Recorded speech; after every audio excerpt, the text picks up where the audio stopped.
Andito po tayo sa part 2 tungkol sa ating pag-aaral sa The Problem of Suffering.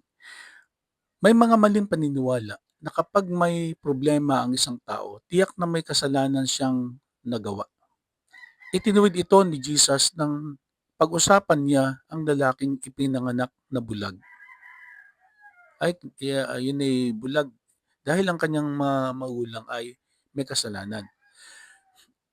Tandaan po natin para may apply natin dito sa ating buhay, sa halip na humusga, dapat tayong magpakita ng habag at suporta sa mga taong dumaraan sa pagsubok.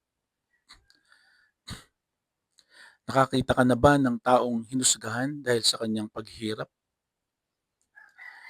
Pangatlong nais kong ibahagi sa inyo ay ginagamit ng Diyos ang pagdurusa upang hubugin ang ating karakter.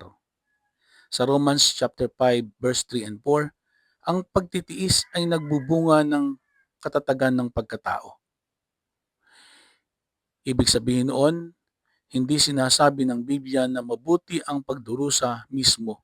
Ngunit, maaaring gamitin ito ng Diyos upang palakasin ang ating pananampalataya, pagtitiis, at pagtitiwala sa Kanya.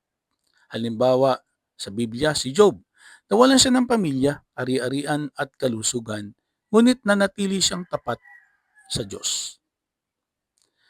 Aplikasyon natin to sa ating buhay ay ang mga pagsubok ay maaaring maging pagkakataon upang lumalim ang ating pananampalataya, matutong magtiwala sa Diyos, at maging mas mahabagin sa iba. Anong mabuting bagay ang natutunan mo mula sa isang mahirap na karanasan? Punta tayo sa pang-apat. Nakikibahagi si Kristo sa ating pagdurusa. Sabi sa Isaiah 53:4, tunay na dinala niya ang ating mga karamdaman at pinasan ang ating mga kapighatian. Ibig sabihin noon ay si Jesus ay hindi isang Diyos na malayo sa ating sakit or sakit. Naranasan niya ang pagtanggi, pag-uusig, pagdurusa at kamatayan sa krus. Sabi rin sa Hebrews 4:15, sapagkat wala tayong dakilang saserdote na hindi maaring makiramay sa ating mga kahinaan. Ano ang ibig sabihin ko para na aplikasyon sa ating mga buhay? Kapag tayo ay nasasaktan, maaari tayong lumapit kay Jesus dahil nauunawaan niya ang ating mga pinagdaanan.